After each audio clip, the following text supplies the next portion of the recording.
Ano-ano nga ba ang health benefits ng ampalaya sa loob ng katawan? Ang bitter melon or ampalaya ay isang klase ng gulay na mataas sa fiber pero mababa naman sa sugar, kaya nakakatulong po ito sa ating blood sugar levels naturally. Hindi katulad ng ibang carbohydrates, ang katawan po kasi natin ay hindi agad kayang i-digest ang fiber, na nagiging dahilan ng pagbagal ng absorption ng glucose or asukal sa ating dugo. Actually, ang ampalaya ay may own version ng insulin. At ito po ay tinatawag na polypeptide P.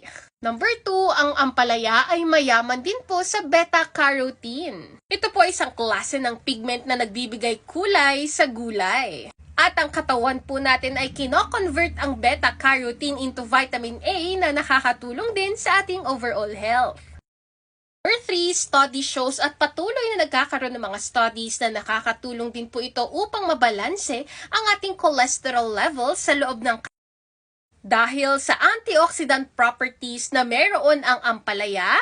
Kino-consider po natin ito as a powerful vegetables para malabanan ang iba't ibang klase ng sakit, lalo na pagdating sa ating blood sugar levels. In this modern society, hindi natin mapipigilang kumain ng pagkain na makakadagdag sa pagtaas ng sugar, uric acid, or cholesterol levels. Kaya naman, we really need protection and supplementation. And when it comes to supplements, I highly recommend the SUC Blocker. Dahil ito po ay naglalaman ng mga powerful herbs katulad ng ampalaya, turmeric powder, banaba, lemongrass, and hawthorn berry na makakatulong sa ating overall health. Kahit hindi natin everyday kinakain ng ampalaya, pero makukuha pa rin natin ang benefits nito through SUC Blocker. Make sure lang na magpakonsulta po tayo sa ating doktor upang mas malaman ang ating health status. Prevention is always better than cure. Stay healthy po!